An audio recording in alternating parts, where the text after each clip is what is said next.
The lions discovered a collapsed ranger. Then the lions do shocking things to him.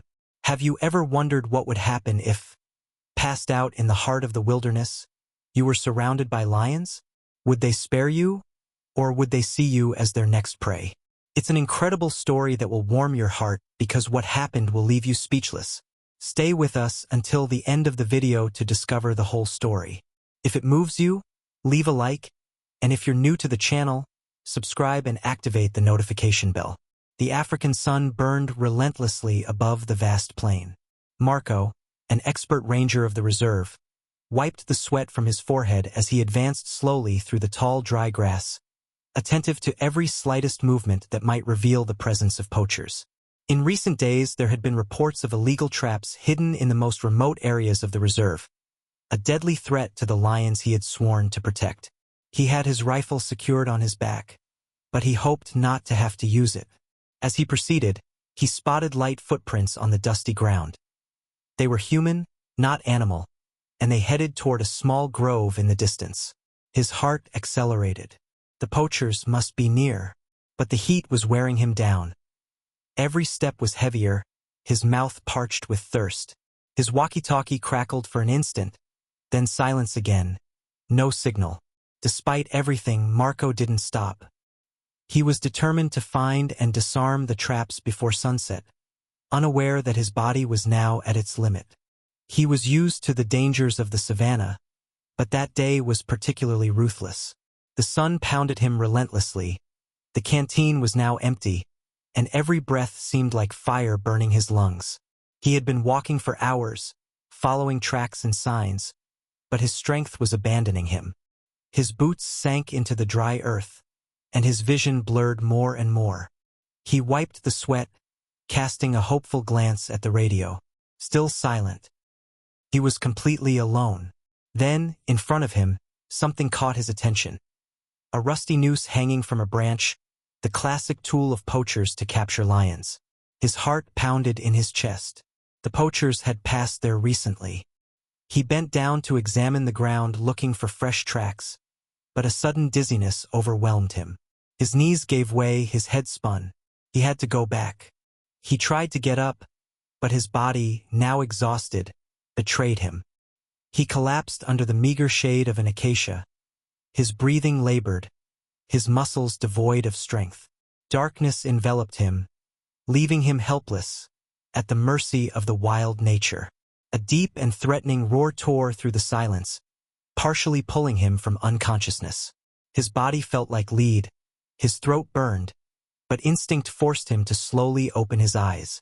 Blurred figures moved around him, illuminated by the last golden rays of the sun.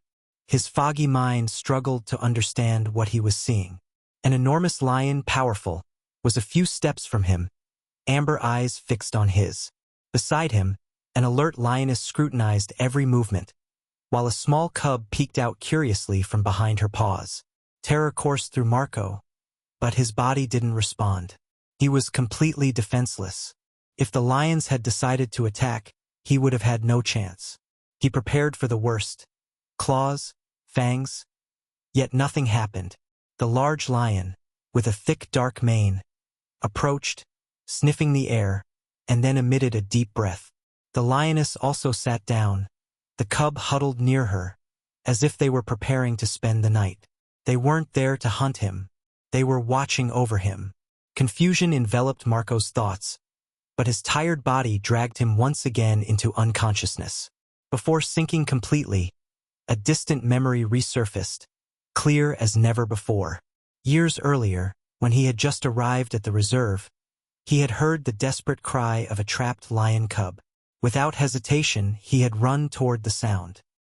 The little one was wrapped in an iron noose, trembling with fear, while its mother, an imposing lioness, watched over it emitting roars of pain. Marco had known that every step toward the cub put his life at stake. With the rifle behind his back and his hands clearly visible, he had approached slowly. The lioness had threatened him, but she hadn't attacked. Bending down next to the little one, he had cut the barbed wire with his knife. Freed, the cub had rushed between its mother's paws, who had welcomed it with a nuzzle full of love, and then had directed a different look at Marco. Not angry, but grateful. That image now came back alive, like a beacon in Marco's foggy mind, as he lay on the ground. What if the gigantic lion now watching over him was precisely that cub, grown and become king of the savannah? A forgotten bond, but never broken, was closing in a perfect circle. A veiled smile appeared on Marco's face. This thought had given him joy and confidence, but his tired body, worn down by the sun, was abandoning him again, and shortly after Marco lost consciousness again. On the plain, the dying sun spread its golden rays, while the warm wind carried the echo of the savannah's sounds. Marco remained motionless under the thin shade of the acacia. His body was exhausted, but his mind, sharpened by the presence of the lions, was lucid as never before. The large male, whom the locals called a sim, sat a few steps from him, golden eyes shining under the last lights of sunset. Beside him, the lioness and her cub had curled up, apparently relaxed, but their ears caught every slightest sound of the savannah. They were standing guard.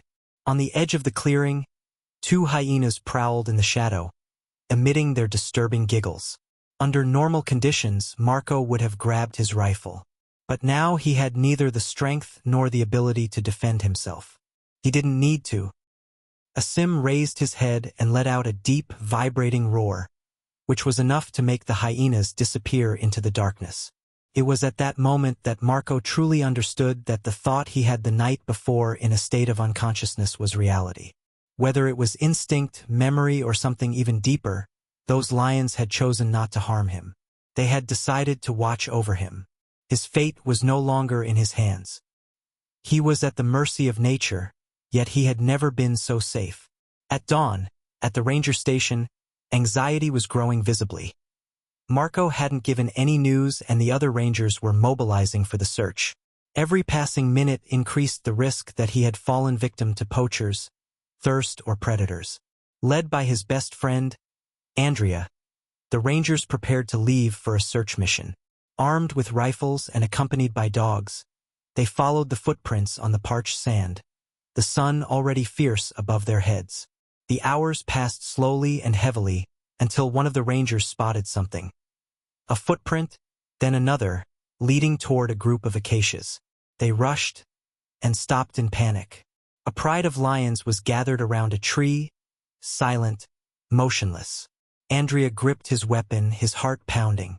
Had they found them first? Was Marco still alive? Then, with incredible calm, the gigantic Asim moved his head almost as if he wanted to give the go-ahead for the rescue. The lion's gaze indicated the precise spot under the acacia. Andrea ran forward, knelt down, placed 2 fingers on his friend's neck. A pulse, weak but present. A wave of relief went through his chest. "He's alive!" he shouted to the others. The rangers moved quickly, ready to lift Marco onto the stretcher. But Andrea couldn't ignore Asim's gaze. The lion remained there, majestic, a few steps away, scrutinizing them. The other members of the pride stayed back, watching silently, showing no signs of aggression. As they loaded Marco, Asim took a slow step forward, his deep breath vibrating in the morning air. Andrea froze. Was he about to stop them? But instead, something extraordinary happened. Asim emitted a low, deep breath, almost a sigh, then turned, making room. The message was clear. Take him away. Now he's safe. As the rangers moved away toward the off-road vehicle, Andrea turned one last time. Asim was still there, erect and proud, watching them leave. A silent guardian, a keeper of an ancient bond that no one would ever forget. In the back of the vehicle, Marco slowly stirred. The rumble of the engine and the agitated voices reached him muffled. Every muscle ached. His throat was as dry as dust. But he was alive. He was safe. Squinting against the blinding light, he saw Andrea's relieved face above him. "We feared we'd lost you," he said with a voice broken with emotion. Confused images resurfaced. The merciless sun, the collapse, the lions. Marco swallowed with difficulty. "The lions? They didn't harm me," he murmured softly. Andrea exchanged an incredulous look with the other rangers. They protected you, he replied simply. Marco's heart filled with wonder and gratitude. Whatever had happened that night, it was clear that his survival had not been against the lions, but thanks to them. Weeks later, when he returned to patrol the reserve, Marco spotted a sim from afar, standing on a rock overlooking the plain. His golden mane waved in the wind. Their eyes met. They weren't enemies. They weren't strangers.